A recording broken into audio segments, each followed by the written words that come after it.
Welcome, dear friends, to another of the American Thoracic Society Pediatric Assembly International Relations Working Group clinical case presentation. We have these clinical presentations on the first Thursday of every month, and we've been having it for the last 4 years now.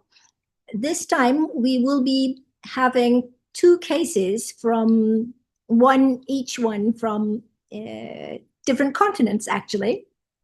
It's my pleasure to introduce my co-chair, Dr. Joy Eze from Professor Joy Eze from University of Nigeria Teaching Hospital, Department of Pediatrics, Ituku-Ozalla Enugu Nigeria. And it's my pleasure to announce that Joy is one of the MECOR Africa, PATS MECOR leads. She's a MECOR graduate, and she will be graduating from the ATS African Women's Leadership Program this year as the first cohort.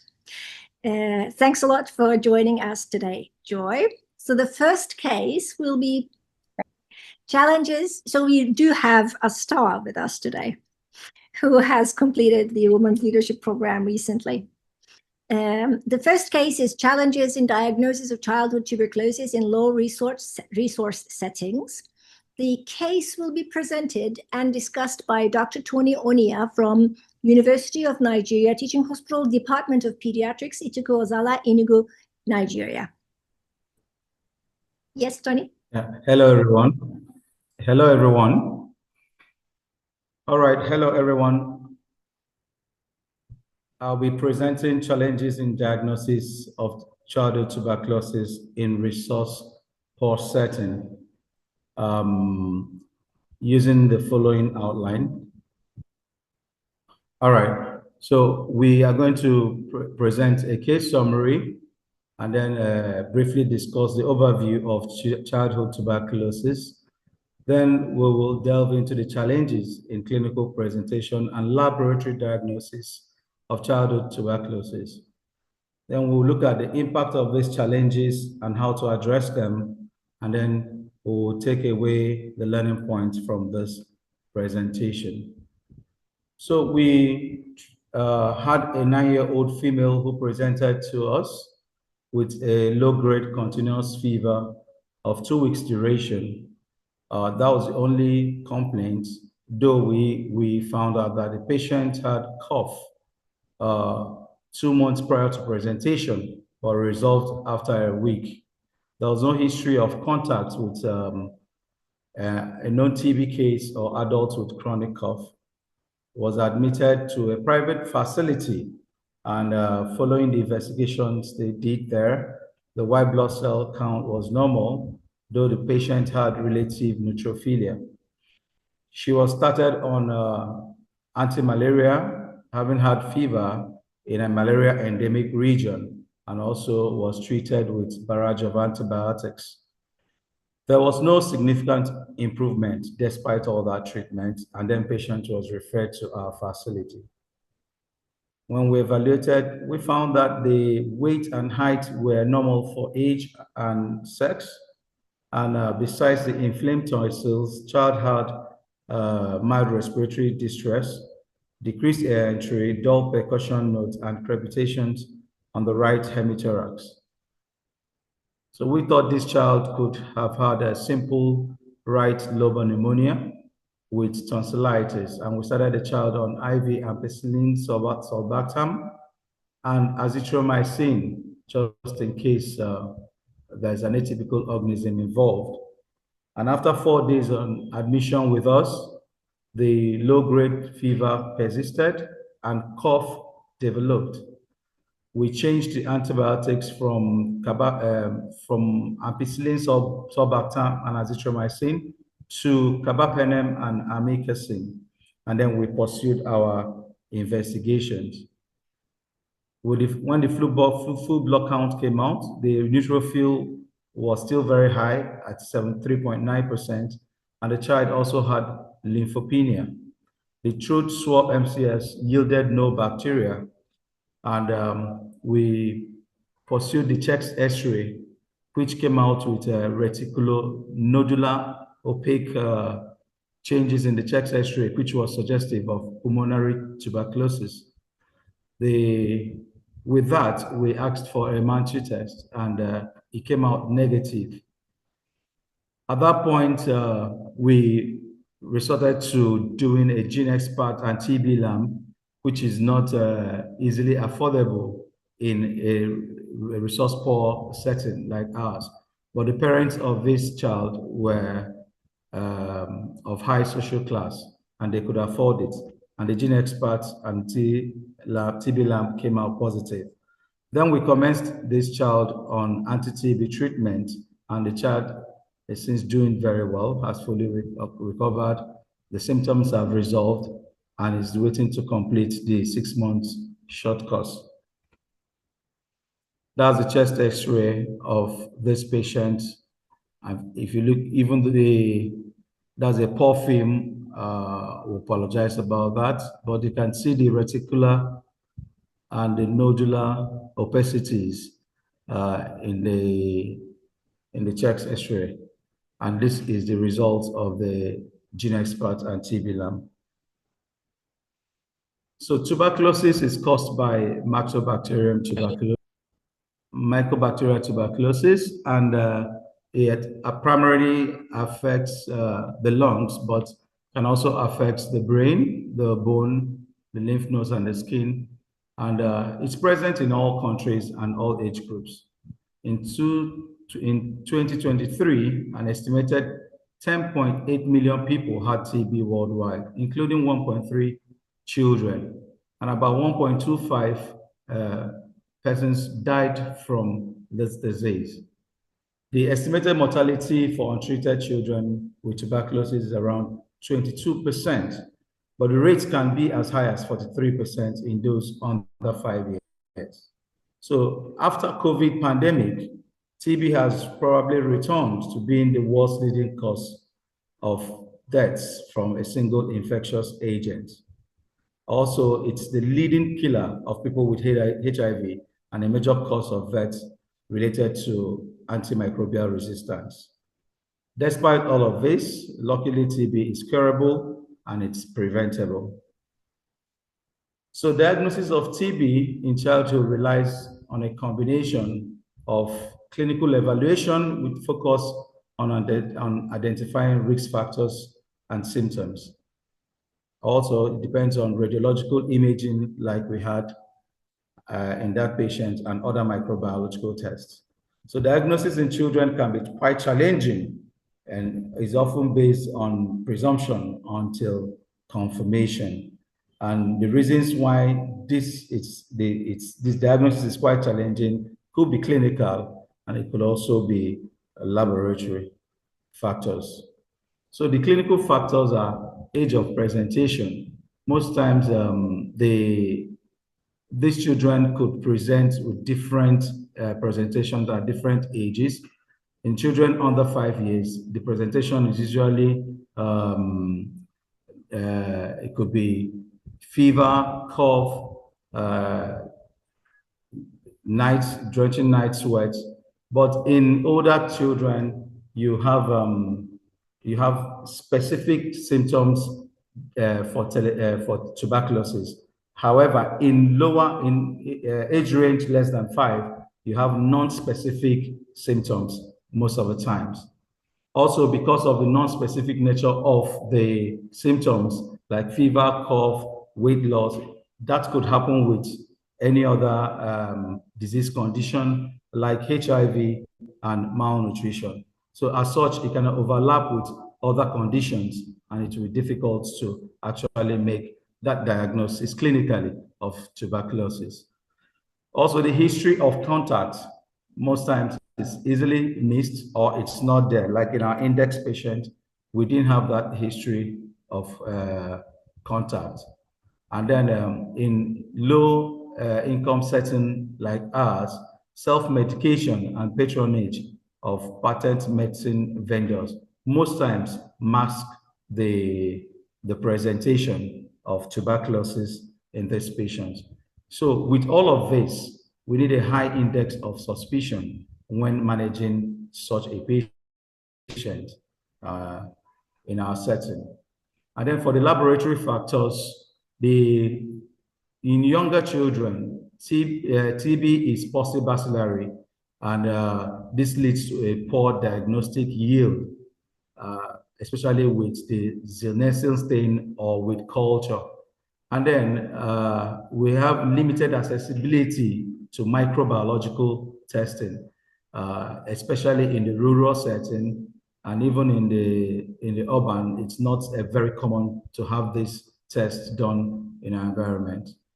Very importantly, the collection of respiratory specimens from children who are unable to expectorate is quite challenging, because these children cannot, most times it's difficult for them to cough out sputum, which could be used for these tests. And also, most times for the very younger ones, they even swallow the sputum and they can't produce that. Then there's low sensitivity of various microbiological tests, including the GeneXpert and TB-LAM. The sensitivity is not 100%. Yeah, the specificity is high, but most of these tests have very low sensitivity. Again, there's no single gold standard for diagnosis of TB that will give you an immediate result, and that gives a lot of challenges in making a quick diagnosis for this patient, and this could lead to delay in making diagnosis and could eventually worsen the mortality and morbidity in these cases. There's limited access to advanced diagnostics, all right, unlike we have in the Western countries. Some of these recent modern advanced diagnostics are not readily available in our setting, posing serious challenges to making diagnosis of childhood tuberculosis. So we'll look at the impact of these challenges. With all the challenges we've discussed, you notice that this could lead to delayed or missed diagnosis. And like I said, with this, it will be difficult to initiate treatment early, and that could worsen the morbidity and mortality. It could also lead to inappropriate treatment, like in our patient that had a barrage of antibiotics because we couldn't make that diagnosis on time. So it could lead to inappropriate treatment, and also the patient can develop complications while we are treating other things, not sure of exactly what we're treating. The patient can develop complications because the organism can sit to the brain or to the bone or to the kidneys or any other part of the body. Also, it could lead to increased cost of treatment. Like in our own patients that received all sorts of antibiotics, the parents spent a whole lot of money, before we eventually made the diagnosis. So that will lead to increased cost of treatment. And eventually, because of misdiagnosis and all the other impact of challenges that I've mentioned, it could also lead to underreporting of tuberculosis in our environment. So how do we address these challenges? It should be good that we prioritize children in the global TB control programs, especially as regards prevention, the diagnosis, and treating of children with tuberculosis. Also, it would be nice to have a standardized clinical case definition, with which we can easily make clinical diagnosis of tuberculosis, and which can be applied globally.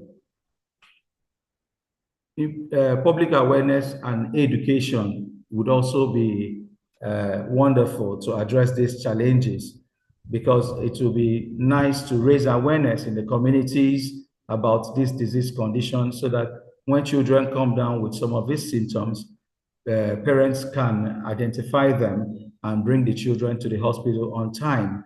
And if the diagnosis is made, they can commence treatment early enough.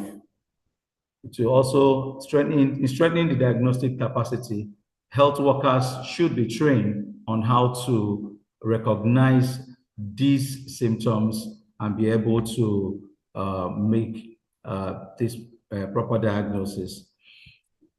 We would need to also advocate for the government to improve the diagnostics tools, maybe do advocacy to government, to NGOs, so that we can have the diagnostics, advanced diagnostics available and affordable in our environment. This will help us to make a quick and rapid diagnosis for these cases. So with these presentations, the learning points should be that the non-specific symptoms and signs in childhood tuberculosis often leads to misdiagnosis. So as such, we should have a high index of suspicion when patient presents with symptoms that are not typical. Also, TB in young children is quite possibly bacillary and could lead to poor diagnostic yield. So that would mean that we need to begin to utilize the modern and advanced technologies for making this diagnosis. Also, the limited sensitivity of tests in children as a challenge is something we should look out for when we are addressing this. And like I said, there's need for advocacy for advanced but affordable diagnostics, especially in our environment. Thank you very much. Thank you very much for this nice presentation, Tony. It was a very nice review of TB, and we do have some similar problems in Turkish population. So we have two questions for Tayaba, from Tayaba Hafiz. Why possibacillary TB in children and HIV is one question. And they have added, on contrary, TB should not be possibacillary as immunity less in children, same for HIV. That's the comment. Yes, and I would like to add that, I would like to ask to you, Joy, actually, we use bronchoscopy in cases that the diagnosis is not certain for two reasons: to get samples and to observe if there is any intraluminal lesions like endobronchial tuberculosis or an obstruction because of a lymphadenopathy. Do you have the opportunity to use bronchoscopy in children in your institution? In our institution, yeah, unfortunately, can you hear me? Unfortunately, yes. we don't use bronchoscopy routinely. One, that of facilities, and then secondly, it's not like our first line. We actually seek for the bronchoscopies when we have challenges with diagnosis or when there are obvious signs of obstruction, like maybe caused by lymphadenopathy or that, but not like routinely. And then again, the equipment are not readily available. We don't use it similarly. We don't use it for routine diagnosis either, although we do use bronchoscopy routinely in our clinic, but not for TB all the time. Let me see one more. We have one more question from Nelson Wilka. Dr. Wilka asks how the site gene expert sample obtained. Okay, I think we'll wait for Tony to join us, and we will continue because I think his connection he's not connected now. Dr. Joyce Nibuisi, is that an answer? Or if you would like to ask a question, I will ask you to write your question to the chat box because Dr. Tony is not connected at the moment. And we can have the discussion after the second presentation. So Joy, okay. I leave the chairing to you now. All right, thank you everyone. So in the second presentation, we're expecting BJ Sunman, who works with the Gülhane Training and Research Hospital, Ankara, to present the second case, and after that, the discussion will be taken by Prof. Hasan, who also is in the Department of Pediatric Pulmonology, Celal Bayar University School of Medicine, Manisa.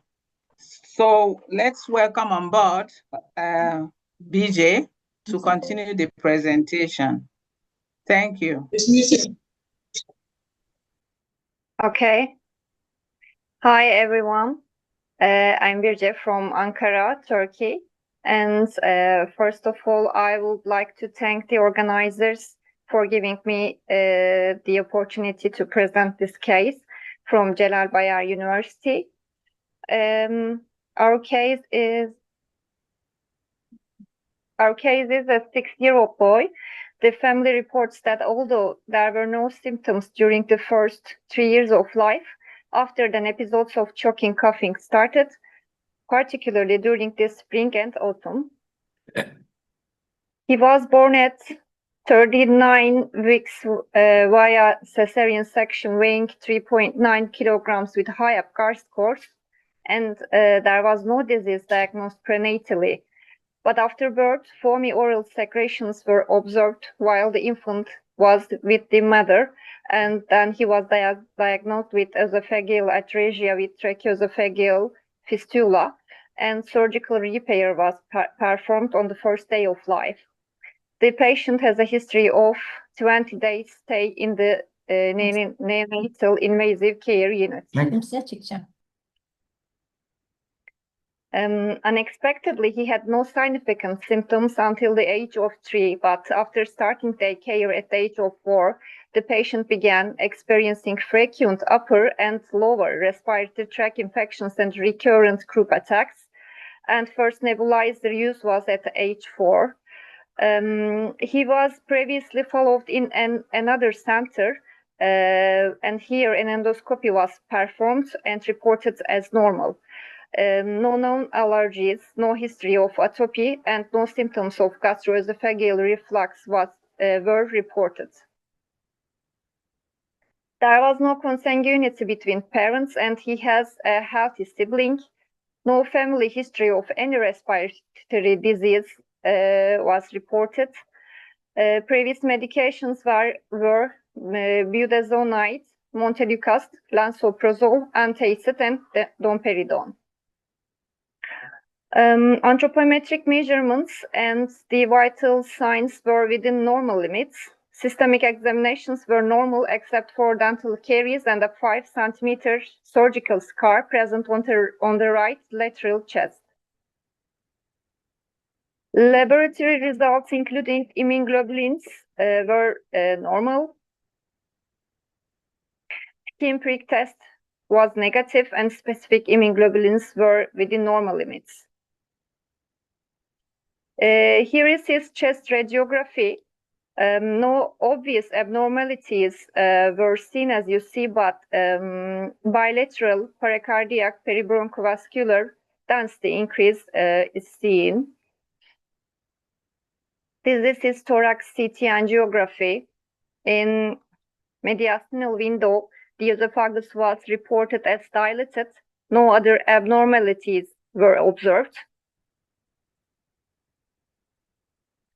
And in the parenchymal window, the anterior posterior diameter of the trachea was reported to be narrowed up to 5 millimeters, compatible with tracheomalacia, and a focal area of ground glass opacity. This small area was seen in the superior segments of the left lower lobe.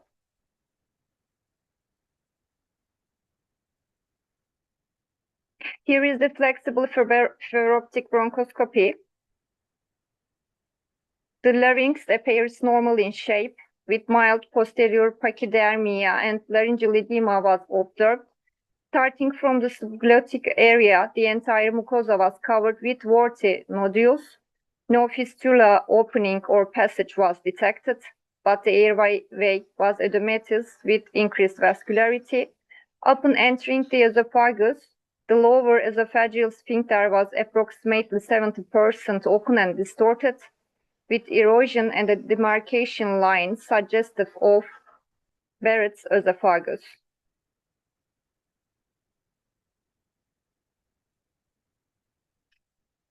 This is the esophageal view.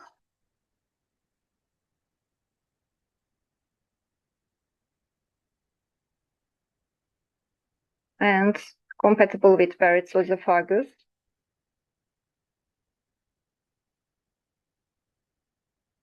The patient was discharged with nebulized steroids, oral lansoprazole and domperidone, and referred to pediatric gastroenterology with the suspicion of gastroesophageal reflux. And thank you for listening me. Hello everyone from Turkey, and first of all, thank you very much, Birce, for this excellent presentation of our case. And now I will talk about this case and what we learned from it. On this occasion, I would like to share a Turkish saying: "It's not the disease that matters, but the patient." And then I will share my presentation. First of all, okay, I think that I'm sorry, you can see the first slide, and then I'm going to discuss our cases. And the second one is very important: tracheoesophageal fistula, and that is the TEF, require follow-up by a multidisciplinary team that is composed of pediatric pulmonology, pediatric gastroenterology, and pediatric chest surgery. This patient and family may have long-term symptoms that they get used to and not reported to the clinicians unless questioned. Therefore, potential problems that may arise after the TEF correction needs to be questioned during the follow-up visits. Lung is the most common organ affected by the complication, and due to both TEF itself and due to surgery, so pediatric pulmonology should to be main organizer of this team. And TEF treatment is not completed with surgery. It's a syndrome that is associated with many symptoms and disease after surgery. First one of these is acute anastomotic leak suggested by fever, feeding problems, and also pleural effusion. This is usually diagnosed by surgery. But second complication is anastomotic structure that may be observed acute or chronic phase. Dysphagia, recurrent vomiting with feeding, and poor weight gain are typical. And then possible, the most common and also the most important complication is gastroesophageal reflux. Nearly all these children have chronic cough and additional vomiting, feeding problems, and the recurrent upper and also lower infections are typical. Non-cardiac chest pain may also be reported. There are many reasons for the development of reflux as shown on the slides. And also respiratory infection, as expected, is very highly frequency, and both upper and lower airway are the most frequent and important causes of the morbidity in these children is the respiratory infections. Tracheomalacia generally develops due to the anastomosis, and chronic cough is croup-like chronic cough is typical, but the other symptoms, respiratory symptoms, may also be observed.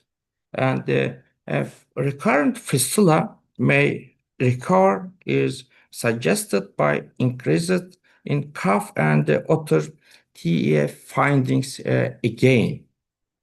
And then other associated long-term complication is growth and developmental delay, and mainly due to the recurrent infections and the feeding difficulty, as well as the psychosocial challenges as a new problem, especially by aging.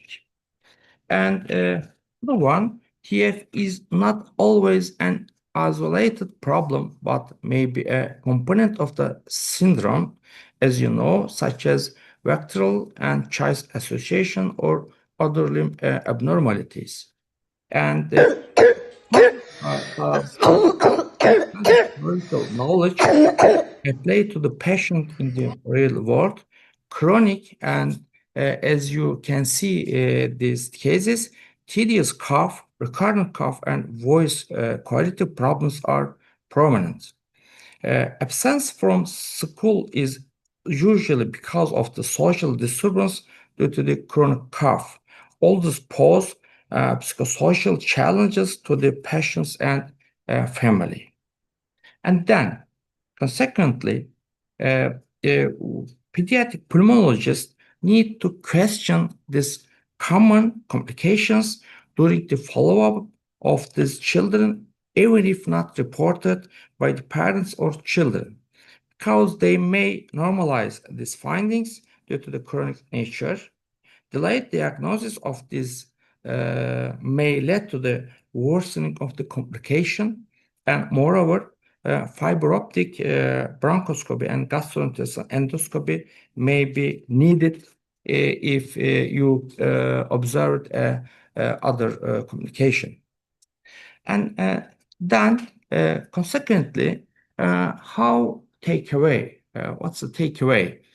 Children who have undergone TEF repair need to be followed of routine symptoms, need to be questioned, even if not reported directly. Feeding or growth need to be monitored. Physical social aspects need to be considered, as well as biological aspects. And then everything is okay for these children, and we should support these children a good life and quality of life. But before I finish, I would like to take a minute and remind all of us that while we are trying to keep one child with TF alive, tens of thousands of healthy and innocent children are suffering due to war and famine around the world. I'm thanking you for my during this period. And now I would like to invite Professor Dökümcü from Ege University Pediatric Surgery, and especially pediatric cell surgeon, will discuss the pediatric surgeon discussion about the TF. Dr. Zafer. Thank you very much, Dr. Yüksel and Özge, for inviting me. It's such a privilege for me as a surgeon to be standing in front of such a distinguished audience. And I send my greetings. Actually, I work in Izmir, Ege University, but now I'm in Libya, in Africa, for a laparoscopy workshop in Benghazi. So I'm a little that part of the world right now for the children, for the child care, for better child care in here. And about the case, I would like to first of all thank you for the case, because those cases will likely to be seen much more frequently, because just 60 years ago these esophageal atresia patients were all lost due to unsuccessful treatments. But with the technology and the know-how to deal with these cases, now nearly more than 90% of the cases are living like normal people now. And so we see long-term problems in those cases. And as pulmonologists, you would definitely be seeing much more long-term complications of esophageal atresia and tracheoesophageal fistula. As a surgeon, from our perspective, what we expect them in the follow-up. We divide the complications as the early and the long-term complications. The early complications include the anastomotic strictures, anastomotic leakages, and gastroesophageal reflux. Sometimes, if the tension is very high in the anastomosis, if the two ends of the esophagus are very apart from each other, then you have to do a tensioned anastomosis to bring them together. So that's a huge problem for even the dysmotility of the esophagus, that these esophaguses are not normal anyway, even if you can anastomose them. And also you break the anti-reflux mechanisms, which is the His angle and also not working properly the lower esophageal sphincter. So these esophageal atresia patients are really prone to GR. And if it's a tensioned anastomosis, again, the distal esophagus is just pulled upwards to the thorax, which may lead to hiatal hernias, the pulling of the stomach into the chest. And I would like to remind you about this case. This case is just without symptom up to 3-4 years. But then all of a sudden, this coughing and infections occur. It reminds me that with the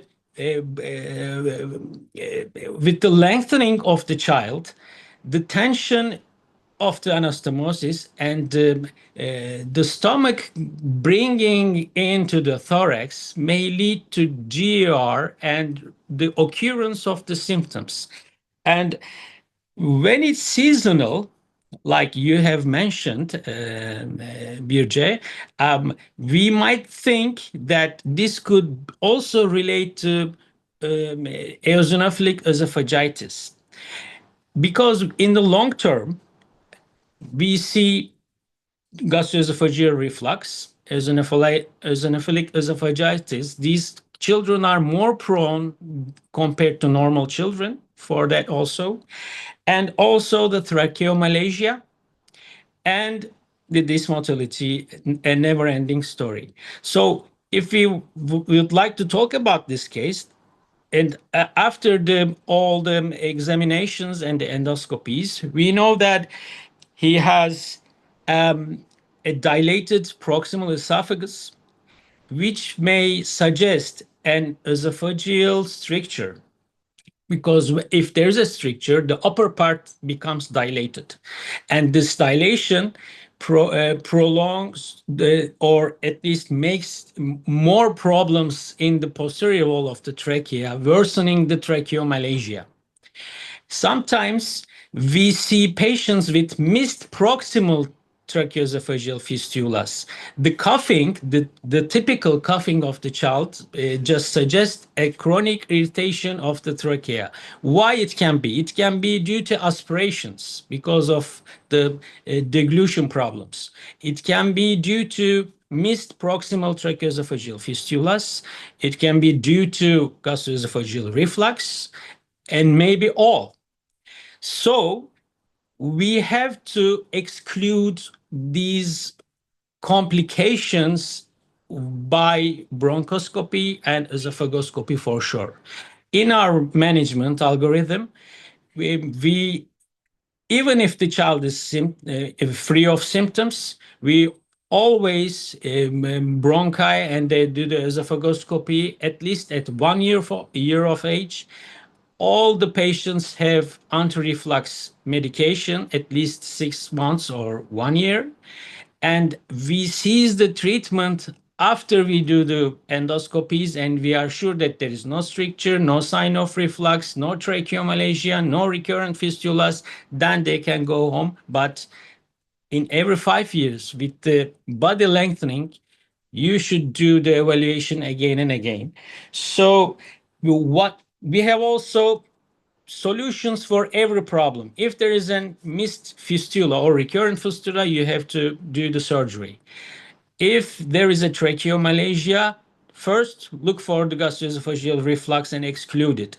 If you find the gastroesophageal reflux, medication, but generally medications are not permanently solving the problem. So these kids tend to go for surgery. If you did the anti-reflux surgery and the tracheomalacia is still severe and causing problems, then we started to do the posterior tracheopexy, the fixating the posterior wall of tracheas to the paraspinal ligament so that the trachea cannot collapse, and it's a dramatically solving problem in those kinds of children. So I'm really happy to be able to share our algorithms and point of view in front of you, and I will be happy to answer all of your questions or comments. Thank you very much for your time. Thank you, Zafer. So we have a couple of comments. One is from Elaine Yake. The cough is so typical. Yes, it's a very typical cough. This is so true, the dysmotility, and it is so ignored. Plus, hiatus hernia is too frequently ignored, at least here in the US, is what Dr. Ekin has said. We have two questions from Dr. Koçaslan from Turkey. In which subjects would you suspect refistula? Is the first question. I think this is a question for you, Zafer. Yeah.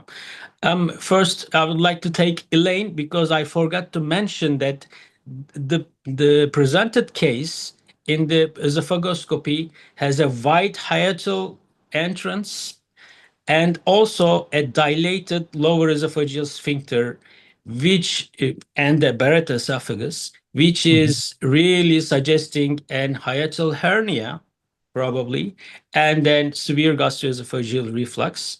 So this kid should take definitely medication and probably will be needing a surgery. And about dysmotility, it's a pity that there is no treatment for dysmotility in these childs. The dysmotility always goes on, and these kids swallow with the gravity and the first movement of the swallowing in the volunteer muscles. But for the fistulas, the typical symptom is coughing during swallowing, especially the liquids. There may be three types of coughing or extra murmurs in the pulmonary region after swallowing. If the coughing starts with the swallowing, it may be possibly an aspiration, a deglution problem. If this coughing starts a few minutes after swallowing, it may be a recurrent fistula while the liquid is going down on the esophagus, and some of the liquid may penetrate to trachea via the fistula. And some of the patients coughs maybe 5, 10, 15 minutes later after the swallowing or feeding, they probably present as a gastroesophageal reflux. So actually, all the problems are the same, coughing after swallowing, but the timing of the coughing with the swallowing, the relation, can discriminate the real pathology while you are talking to the patient and taking the history. And there is only one way to exclude these all, bronchoscopy and esophagoscopy. It's the gold standard. Okay. Thank you, Prof. Zafer. The next question says, how do you manage the gastroesophageal reflux in these patients? Okay. Hasan, please. Yes, I can answer this question. But before my question, as we can see, the TEF repairing period after repairing period is not one disease, and also it's a syndrome, and managed by pediatric surgeon, pediatric pulmonologist, and pediatric gastroenterologist. And also this team is may be successful to treatment of these patients and also constrict quality of life. And the cough is very important problem. Chronic cough and tendinitis cough is very important problem. These patients, especially the cough, lead to not also a biological or health problem, also social and also psychological problem. Some patients don't have an absence of the school by the chronic tedious cough, and the cough is dependent to two main problem.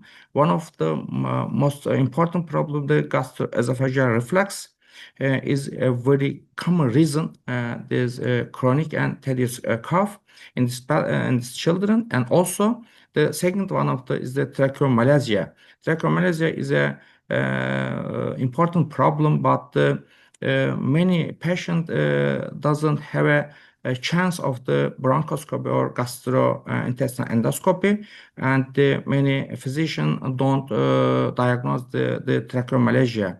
But we first tried medical treatment of lifestyle medication, especially the anti-reflux strategy of anti-reflux strategy in the life, anti-gastrointestinal reflux lifestyle, and including the feeding strategy, and including the don't use or don't ingest or don't feed the some feeding led to gastroesophageal reflux. And sometimes or a lot of times discussing or the consult with the pediatric gastroenterology. If not enough, then we send to Zafer for surgical evaluation. And some patient need to a second one surgical reparation or the surgical management. Okay. I might add a few sentences, if I may. Yes.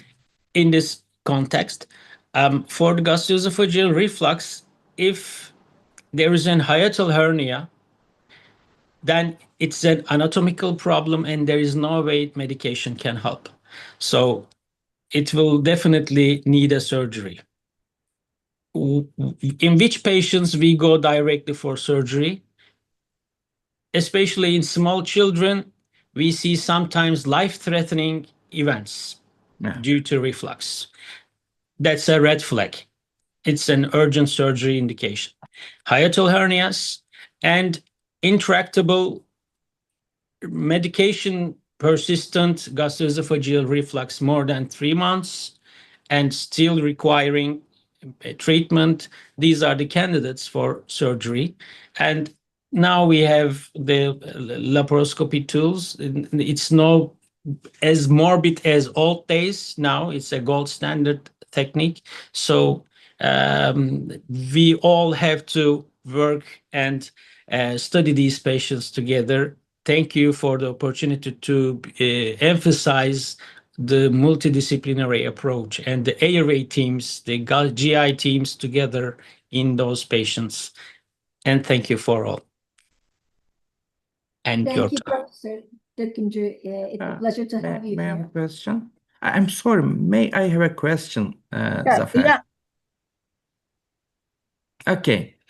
And the esophageal motility problems sometimes is an important problem in patients, and sometimes tertiary motility due to the ALTE, yani acute life-threatening events.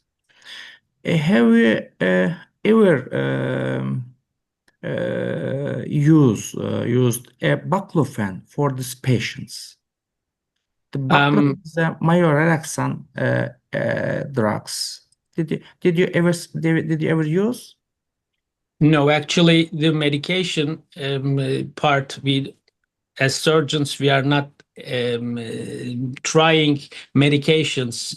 We seek help of our pulmonologist like yourself and Yes. also the GI colleagues to get that.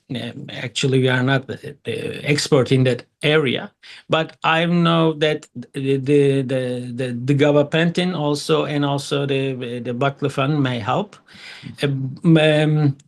As I told you before, the dysmotility is not curable in those cases because it's anatomically and embryologically defected. So if one of us finds a solution, probably it's a Nobel Prize. Thank you. Thank you for both. Özge? Yes, okay. Thank you for both presenters. Do we have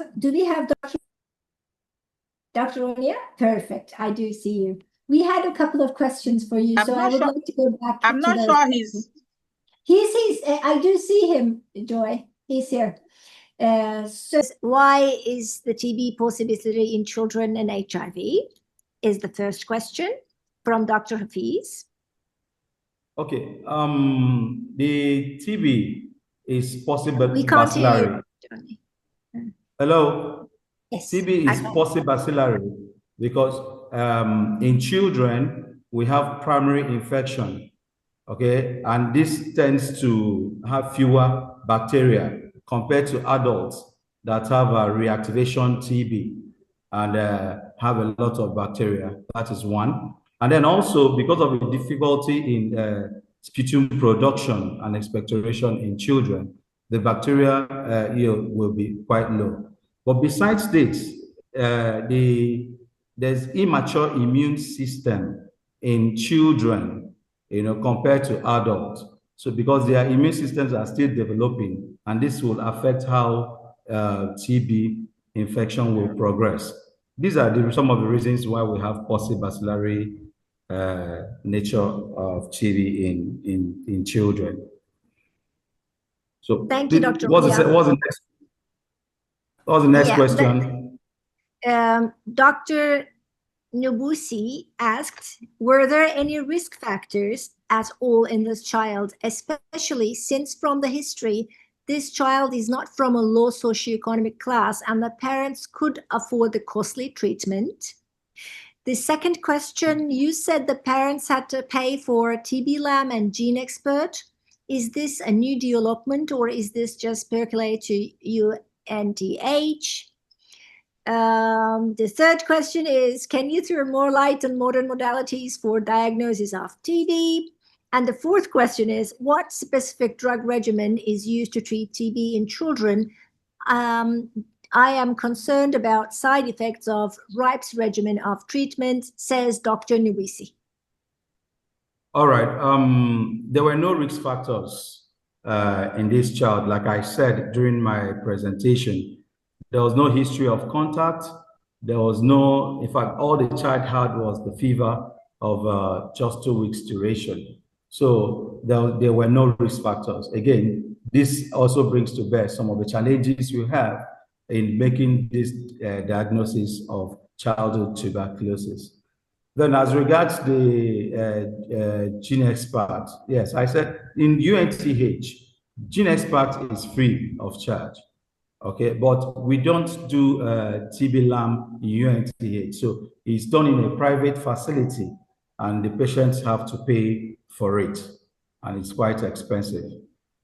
Okay, then the other tools, there are some modern WHO recommended diagnostic tools like Gene Experts. I had talked about it. It's a molecular testing that detects TB DNA and rifampicin resistance, and this can come out under 2 hours. Okay, is recommended as initial test in children suspected with TB. There's also urine TB Lam which is particularly useful in HIV-positive children with advanced disease. Okay, is a lateral flow assay for rapid diagnosis. Then the TrueNat is a newer portable molecular testing platform, now being rolled out in some areas as an alternative to gene experts. These are some of the modern diagnostic tools that we can use. Then there's also the interferon gamma assay, interferon gamma release assays. They are used more often in high-income settings. Most of them we don't have it here, and it's used for screening latent TB. Then what's the last question, please? The last question was, the doctor said he was worried about the RIPES regimen in children, and how would you treat that? Which kind of treatment would you use? Okay, what we use here, yes, is the RIPES regimen, and that's rifampicin, isoniazid, pyrazinamide, and ethambutol. Okay, you give that for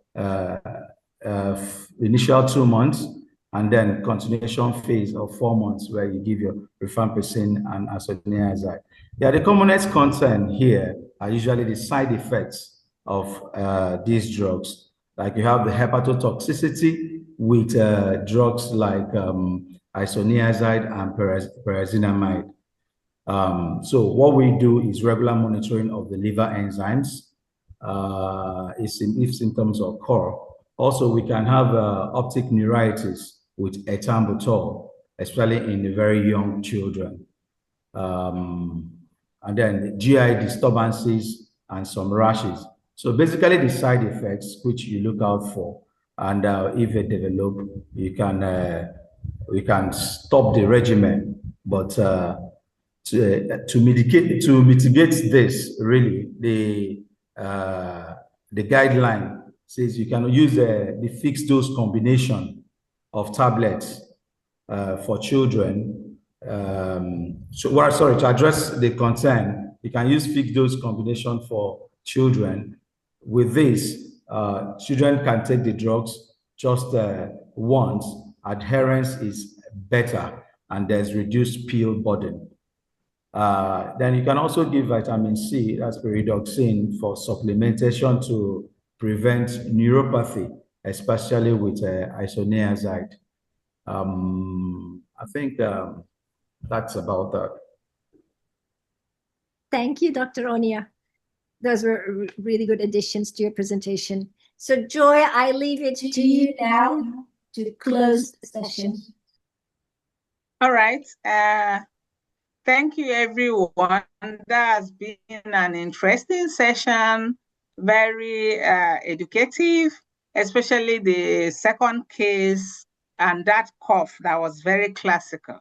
You could see that sometimes you consider that these children have like straightforward reflux or straightforward coughing, but then we needed to suspect complications when something like when it occurs with feeding, like in tracheoesophageal fistula and so on. In my practice and in my training, we were able to get some of these cases, and that's where the flexible bronchoscopes help, because you could actually demonstrate the fistula in collaboration with the pediatric surgeons. And then if you have other obstruction, then you could demonstrate that using the scopes, especially where you have lymphadenopathy around the carina obstructing the tract bronchi. So it's quite interesting. Again, we should note that TB in children is very non-specific. And like we said, we are looking for identifiable risk factors. Sometimes those risk factors might not be quite glaring, except if we dig deep into the history. But sometimes even when they are missing and the child is not responding to the empirical antibiotics, you may need to look further. And one of those things you look at is to see whether this child has TB. And like along the presentation, these advances in techniques, like the molecular-based techniques, have really helped us to improve the diagnostic yield for TB. On that note, I wish to say thank you to the presenters, thank you to the moderators, thank you, Özge, my co-chair, and thank you to all participants. And we'll close it for now. Thank you. And thank you, Samantha, for organizing all these monthly calls for us. Yes, yes, yes. Samantha, thank you so much. You've been so wonderful with your communications and, keeping us all on our toes. Thank you so much.